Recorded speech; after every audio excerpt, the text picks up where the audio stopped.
$360,000 in Manhattan. And here's the twist.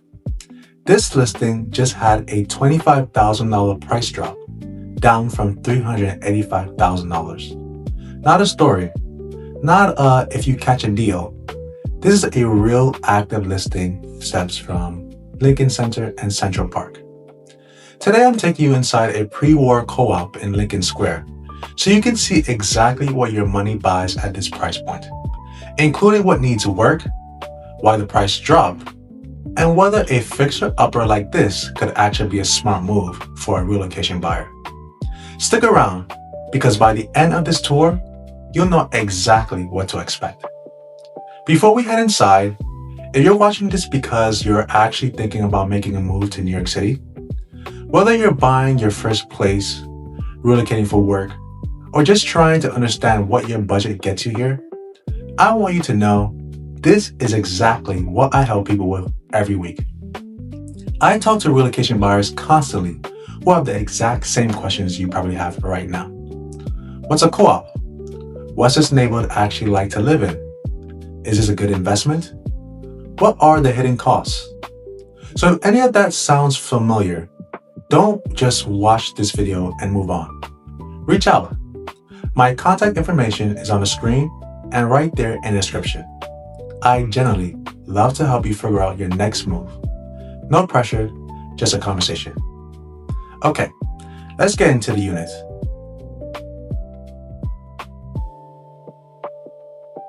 Let's start outside, because with real estate, the neighborhood is half the purchase. This building sits in Lincoln Square, and if you're relocating and haven't spent much time in this part of Manhattan, here's what you need to know. You are steps from Lincoln Center, steps from Columbus Circle, and directly bordering Central Park. This means world-class performing arts, Whole Foods, and shopping at the Time Warner Center, and one of the largest green spaces in the world, all within a 5 to 10 minute walk. But here's what a lot of relocation buyers don't expect. Even though you're this close to major landmarks, the block itself is quiet and tree-lined. A lot of people assume close to Central Park and Columbus Circle means noisy and touristy. It doesn't. Not on this street. That's the best of both worlds a lot of my buyers are actually searching for. Privacy on a calm residential block with convenience just around the corner. For transportation, you've got multiple subway lines with easy reach. So whether you're commuting downtown for work or heading uptown, you're well connected without needing a car.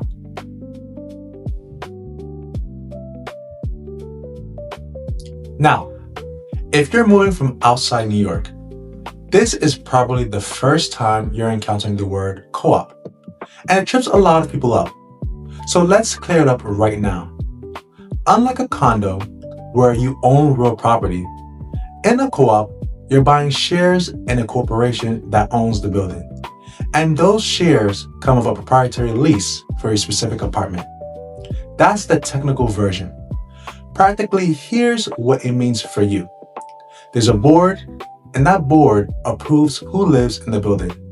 So when you buy a co-op, you're not just closing on an apartment, you're submitting a board package and typically going through an interview.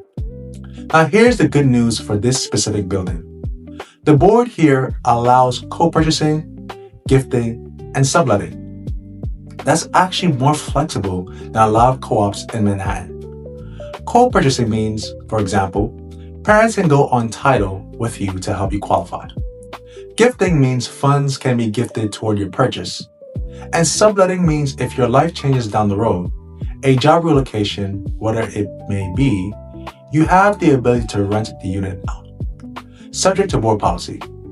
For a relocation buyer, especially if you're not 100% sure this is their forever home, that flexibility matters a lot.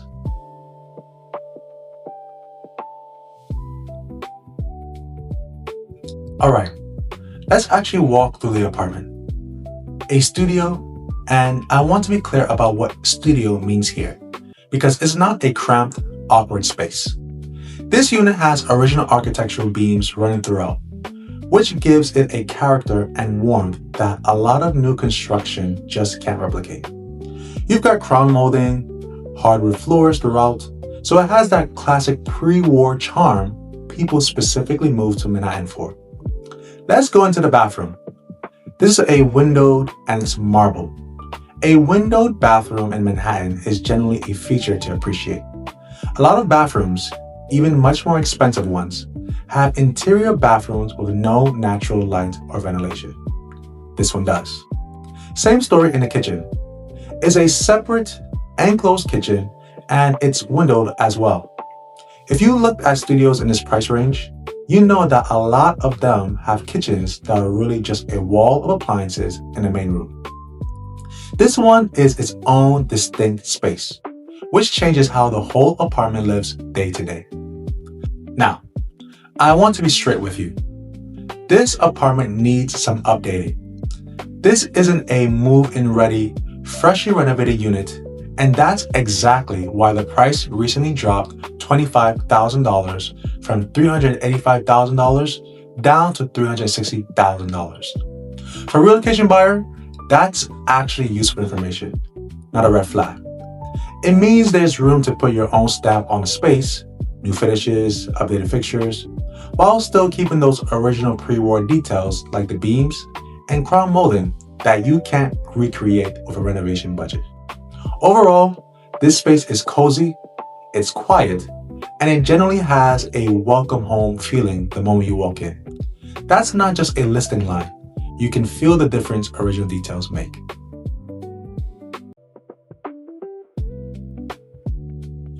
Now, I know what some of you are thinking.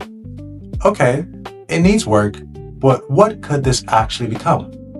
So let's take a second and look at some renovation inspiration for a space like this. Picture those original beams exposed and highlighted rather than painted over.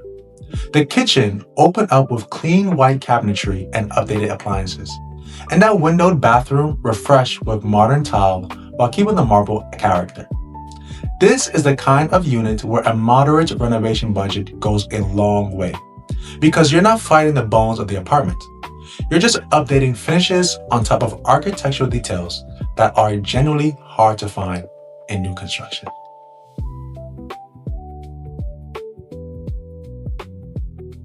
Now let's talk about the building itself, because this is where a lot of relocation buyers get surprised, good or bad. This is a well-maintained pre-war elevator building, and that elevator has been recently updated. There's laundry in the building, so no laundromat runs required. There's a live-in superintendent, which for anyone moving from a market without this, that means there's someone on site daily for maintenance issues, packages, and building upkeep. That's a real quality of life feature in an older building.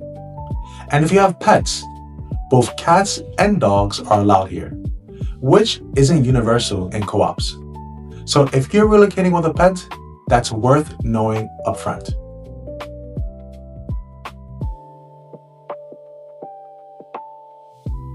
So who should actually be looking at a unit like this? This works really well as a first home if you're relocating to Manhattan and want to stop renting and start building equity, especially with a purchase price at this level for this location. It also works really well as a pied-à-terre, and the board here specifically allows pied-à-terre use, which not all buildings do. So if you're relocating but need a foothold in the city before committing full-time, or you split your time between New York City and elsewhere, this is a real option worth considering.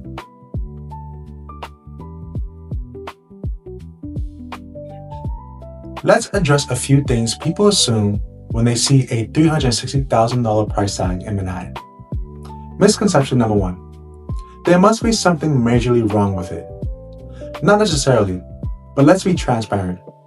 This unit does need some work, and that's part of the reason why the price recently dropped $25,000. In Manhattan, price drops like this usually reflect one of two things. The unit needs updating, or the seller is motivated. In this case, it's generally about condition, not location or building issues. For a buyer willing to put some money into renovations, that price drop can mean real built-in equity from day one. Misconception number 2. Co-ops are impossible to get approved for. They're more selective, yes, but they're not impossible, especially in a building like this one that allows co-purchasing and gifting, which gives buyers real flexibility on financing. Misconception number 3. A studio isn't worth buying. For a relocation buyer, a well laid out studio with separate kitchen space in a location like this often makes more sense than stretching for a 1-bedroom in a less convenient neighborhood. It comes down to your priorities, location and lifestyle versus square footage. If you're relocating to New York City and trying to understand what your budget actually gets you in different neighborhoods, this isn't the only tour on this channel. I've got more Manhattan home tours breaking down real listings, real prices, and real neighborhoods so you can walk into your own search already knowing what to expect. Go check those out next. And if you're relocating for work and want a local expert in your corner, my contact information is on the screen and description below. Thanks for watching, and I'll see you in the next one.